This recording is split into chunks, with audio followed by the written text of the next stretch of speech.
So let's find, please, Deborah Tioradini. Deborah, where are you, and your question, if you would? I'm here. Go ahead. Why won't politicians trust the British public by giving us a referendum on our membership of the EU now? And let's turn to Nigel Farage. Because they're worried about the result. They think you might vote differently to their view. And you know, Nick is here, and I'm very pleased that Nick laid down the gauntlet for this debate, but Nick is not here just representing the Liberal Democrats. He wants to stay a member of the European Union, but of course that's David Cameron's position and it's Ed Miliband's position. And what happens is, from time to time, they offer us a referendum. You know, they do it cynically, funny enough, at election time.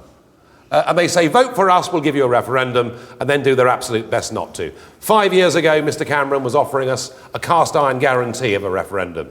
Nick Clegg himself, you know, the last European elections and general elections, said it's time for a real debate. Let's have a referendum. Well, Nick, we're having this debate, and it's a good thing that we are, but I agree with Deborah's sentiment. Why don't we trust the British people to make their minds up on what I think is the most important constitutional question we faced in this country for 300 years? Are we to be a self-governing nation or not? And I agree with you. I would like this referendum to take place before the next general election. And let's turn to Nick Clegg. I also agree with you, Deborah, that when powers which rightly belong to you and to the British people are passed to the European Union, it's happened many times in the past with the rule changes that come along from time to time, the way that the rules are rewritten within the European Union, that should never again happen over the heads of the British people.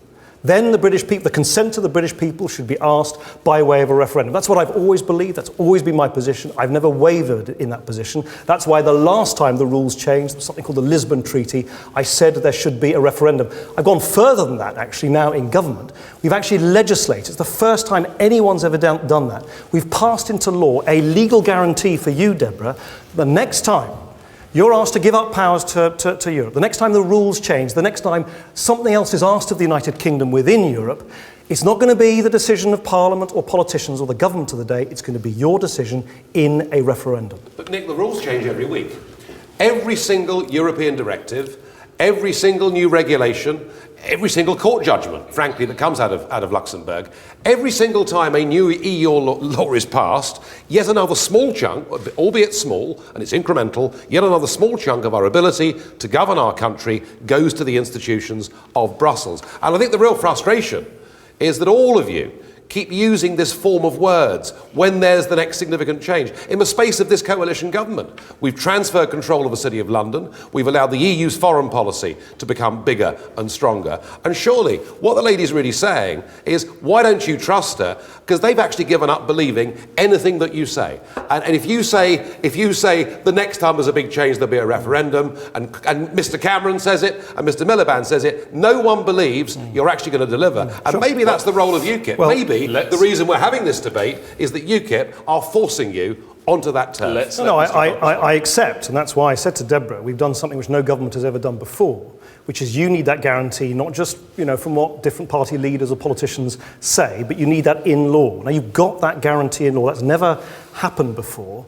And I think Nigel says, let's have a referendum next Tuesday, next Wednesday, next Thursday, every time there's a sort of, a decision taken somewhere else in the European Union. It's really important to remember this is a decision which would have a huge effect, which would have massive consequences on our country for generations to come, for decades to come. So the idea that you do that sort of flippantly, I think you do it when new powers are being, if you like, asked of the United Kingdom, and those new powers are going to be transferred to the European Union. That's my view. I think if you were to do it now, given how the European Union is in a real state of change and flux at the moment, you've seen all these problems in the Eurozone, they're sort of changing their arrangements. I don't think we really know what we're having a referendum on. So yes, let's have a referendum. Let's have that legally guaranteed in law at the time when new things are asked of the United Kingdom. Mr Clegg, I wonder if I can read you the words from a very prominent politician back in 2008.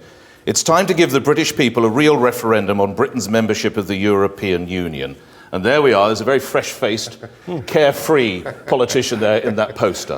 Why are we still waiting? Well, if everyone can read the small print, which I suspect you can't, what it said, no, I don't mean the small print, I mean in the leaflet, What it said was, at the time we were debating a new change in the rules, which is exactly what I was just referring to with Deborah. At the time in 2008, there was a new treaty, the Lisbon Treaty.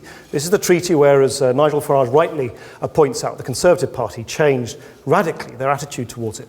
I had exactly the same view in 2008, 2009, 2010, namely, when the rules change, when new things are asked of you, powers which rightly belong to you, then it is your decision in a referendum. That's why I said in that leaflet, and indeed in countless debates like this, that's when the referendum should take place, and now we've gone further. We've guaranteed that right to have that referendum in law. But the trouble is, you're defining transfer of powers in terms of treaties.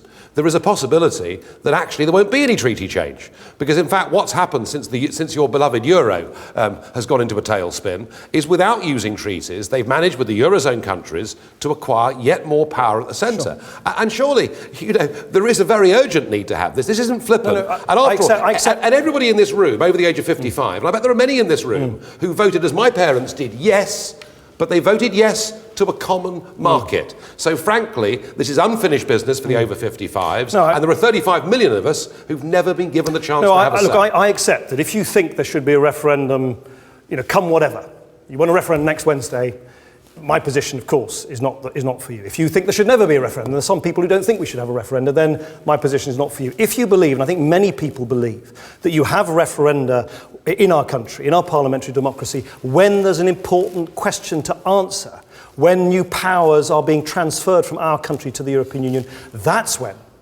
it shouldn't be done in Parliament, shouldn't be done by any government, it should be done by you in a referendum, and I, and the government of which I am part, has guaranteed that in law for the first time ever. Let's get to... Indeed, if you hear something you like, that's what you do. Nigel Farage, you have paid tribute to the fact that Nick Clegg is prepared to debate you. Yes. What does it say about the courage of the other two party leaders? They're not here. Well, Mr Cameron said he was too busy running the country. Well, he's certainly busy running from something, isn't he? And Mr Miliband did his best not to give any response at all. The one thing I will say is that UKIP are certainly united on the European question, and the Lib Dems are very strongly united on the EU question. The Tory party have a sort of historic fault line, which is very visible to all. You've got something like 80 backbenchers who now rebel regularly on the European question, whether it's, remember, 2 years ago, they were being three-line whipped not to give us a referendum. So there's a big rebellion there. But I think actually, within the Labour movement, things are not quite as serene as they may appear on the outside. And I think also the Labour Party has a big split. So they'd rather not talk about it, and they'd rather conduct the European elections, not even discussing this question. But by taking the stance you have briefly, Nigel Farage, are you destroying UKIP's best chance of a referendum? No, I think one of the things that will happen over the course of these European elections and perhaps beyond is that commentators in this country will wake up to what is currently the greatest myth in British politics. The myth is that UKIP take Tory votes, therefore will damage the Tory party, and that'll lead to a Miliband government. The truth of it is, only 1 in 3 UKIP voters is a former Conservative. We pick up the bulk of our votes from old Labour and from non-voters getting back into politics. Nigel Farage, thank you.